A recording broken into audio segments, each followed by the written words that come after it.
You all came for the basketball game, so let's talk about it. Now, let's talk about basketball.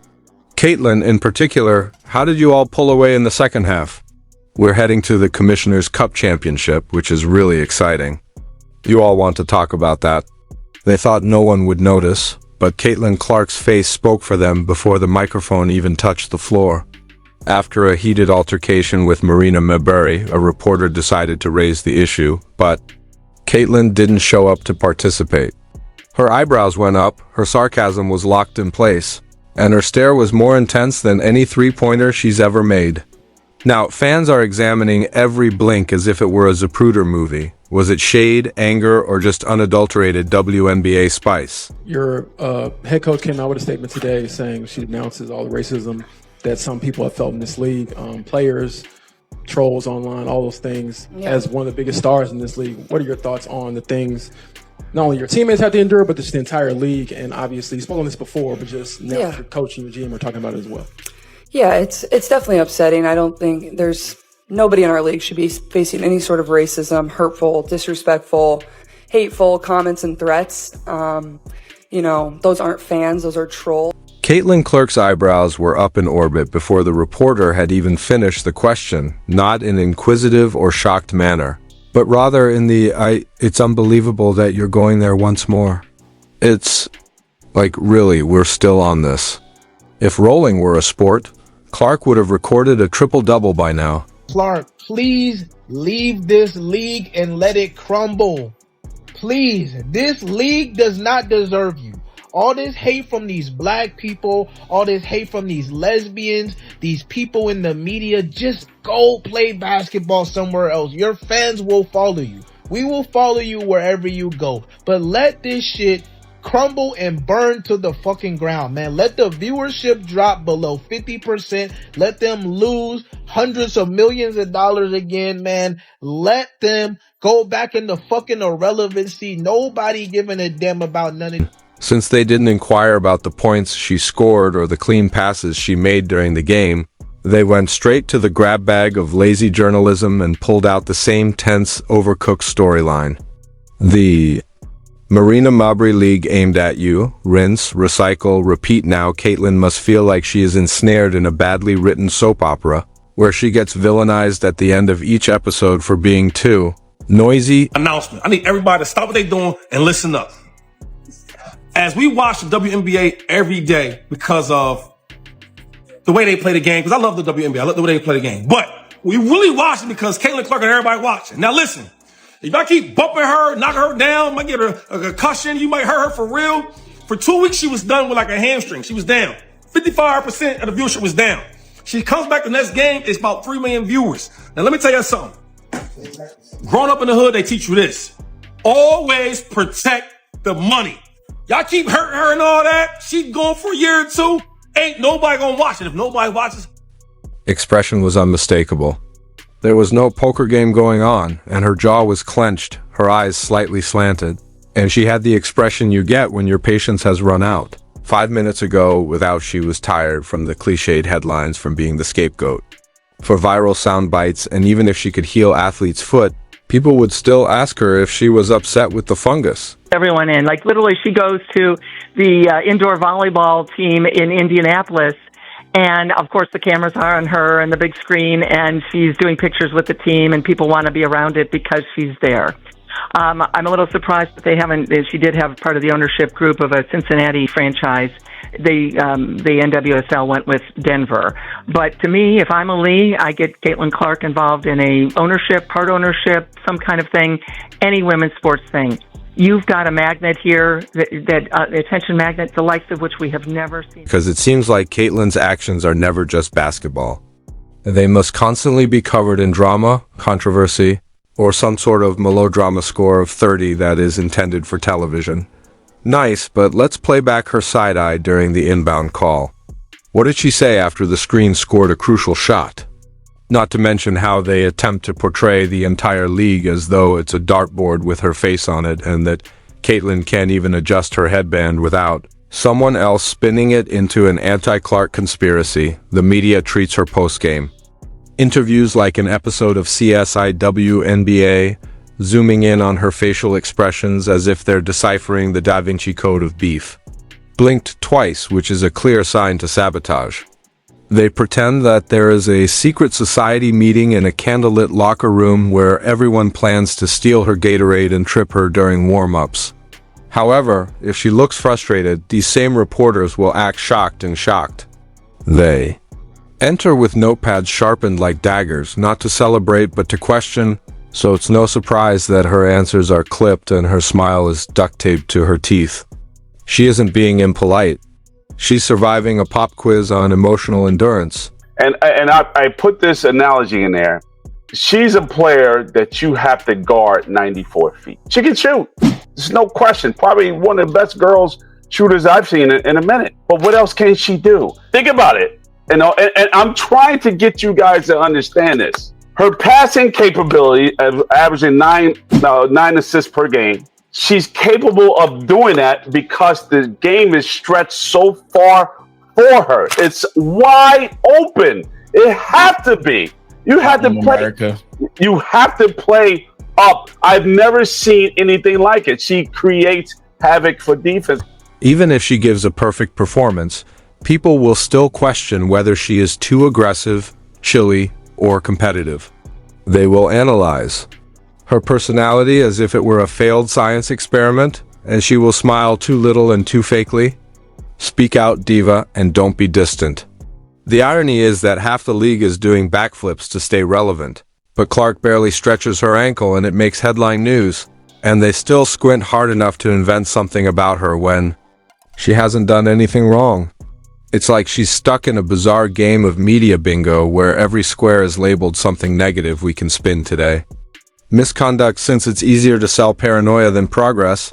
The media constantly throws Caitlyn into this tired trope of the lone superstar fighting a league full of silent haters like she's in a Marvel movie, and the entire roster is thankful. It's as if peace and competence don't trend unless you're paired with a villain arc, and guess what? They've made Caitlyn that villain unwillingly, hilariously, but relentlessly. Clark is essential.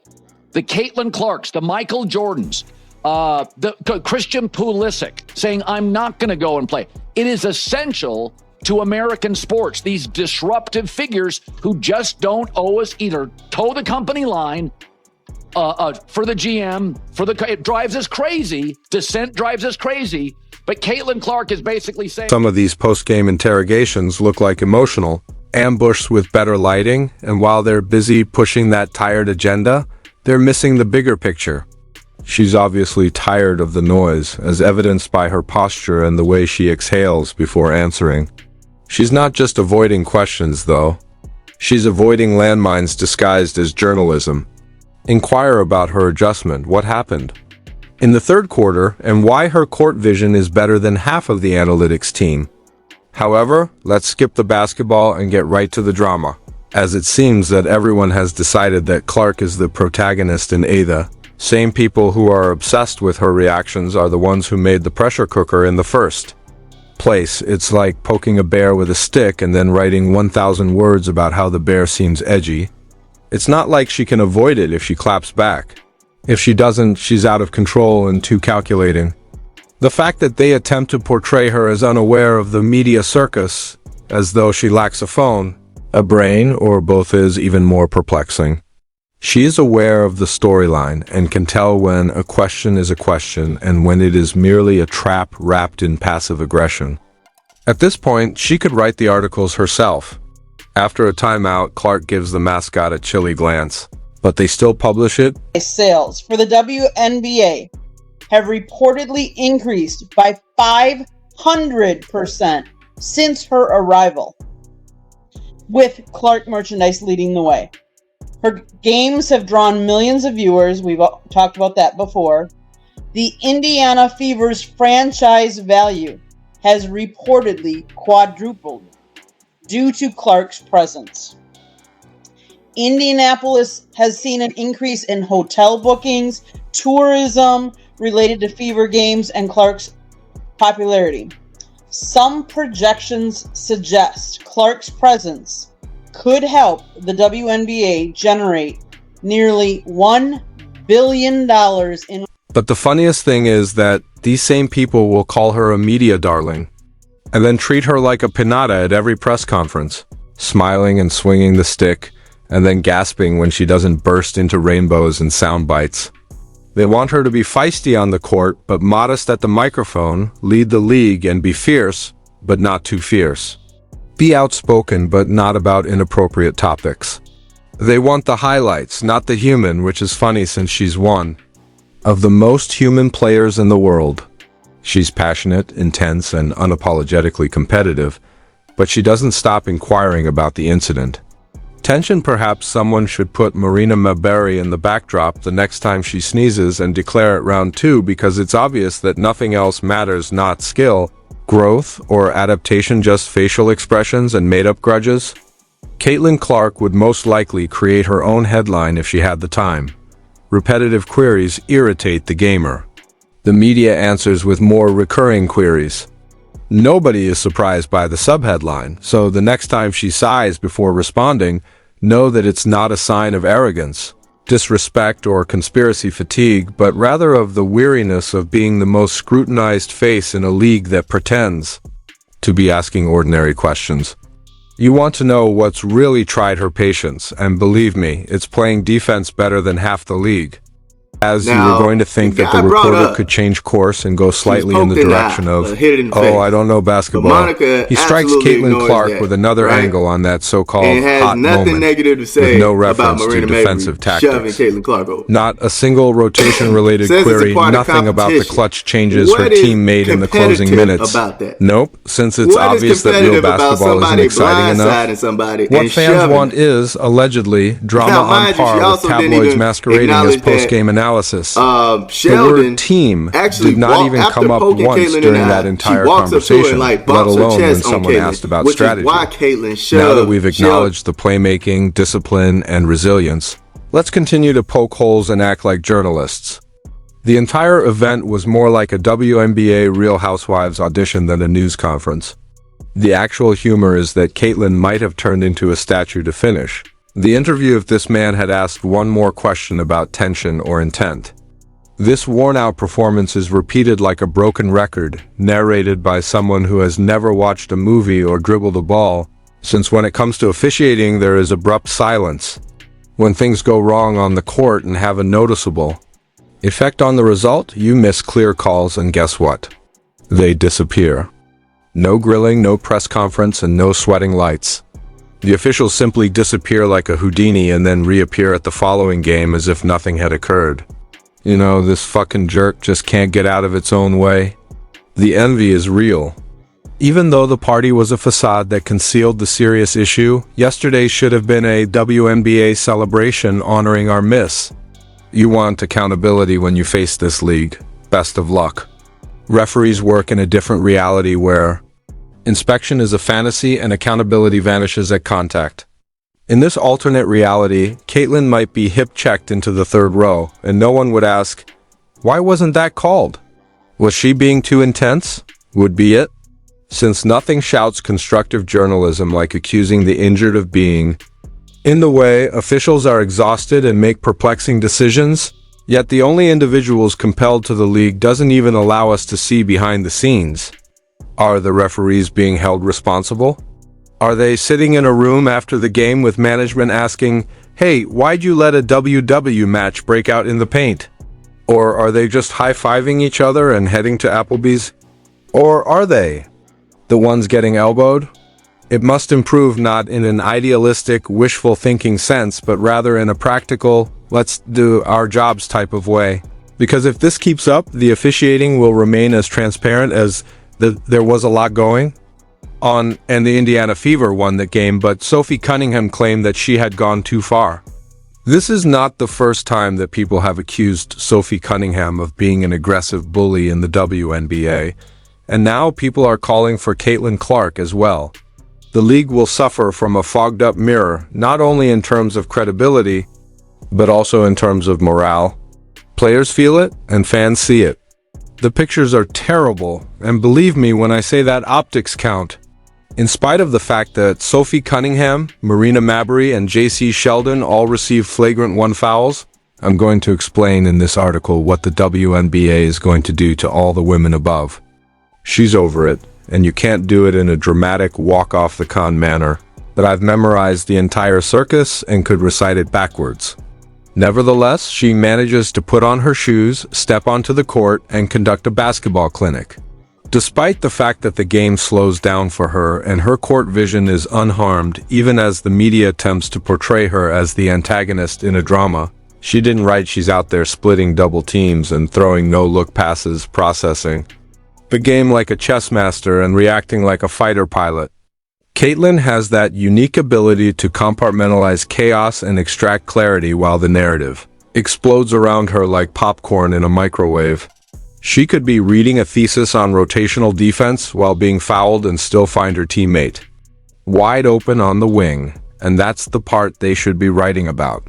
However, it's difficult to sell intelligence and skill when you can sell it's crazy, though, because even when Caitlin takes a breath, the court makes the right read and finds the open player running the floor like a general in motion. None of it seems to get the same screen time as one split-second glare fever game day. I know all the controversy and all kinds of foolishness are going on, but look, we need to stay focused. Are we trying to win a championship? Are we trying to win a championship? Or what if that is the case? We have to flip the page and concentrate on the Golden State Valkyries, who are our opponent. We can't worry about the last game because we defeated them by 20 points. But yes, we blew them out and the sun didn't stand a chance. There was no chance that the sun would shine that day. We were able to concentrate on the Golden State Valkyries and their performance, but here's the twist. She's still not complaining, at least not verbally. Her performance speaks louder than words, but her displeasure is evident in the way she tightens her ponytail and shrugs after yet another performance. One more query that disregards the scoreboard when asked about high school drama moments during a professional showcase. She knows the game better than most people because she doesn't just play it. She understands how to control it and bend it to her will. If the WNBA wants to grow, this has to change because the players and the game deserve better. Caitlin is deserving of better because it's being completely overlooked that she's a tactician who analyzes defenses in real time, flips switches mid-screen, and makes adjustments. It's like watching someone ace the LSA and then asking them if they felt angry about someone taking their pen. The scale is completely off. The media wants to be petty, she's brilliant, and they don't know what to do with it. Look, she gets hit right here, pushes her, and then this just takes her out. Marina Mabrey is ass. She has 6 points. She's not only outplaying her opponents, she's frequently 2 plays ahead of them. That's what we should be discussing, not whatever playground narrative we've made up out of a misperception. This is her largest. It's a tiresome performance that we've all seen before and that we can lip sync by now. Ask the incorrect question and get the same response. Highlight: this is the largest crowd that will ever watch this woman play hoops. Oh my bro, they're not talking about Caitlin Clark this time. While Caitlin is out there doing real work, navigating double teams, baiting defense, and pulling defenders out of position like she's directing a symphony, let's ask about the atmosphere on the court. What is evident, though, is that this is the league. Fans will stop paying attention and the story will be ruined. The WNBA has Caitlin Clark in a bind, but if we only make her into a mean-spirited eye squint, we're wasting our time. She should only be given the microphone if the question is worthy of her game, not her tone, her temper, or her tolerance for rehashed drama, because that's what she consistently shows up with even when everything else seems like background noise.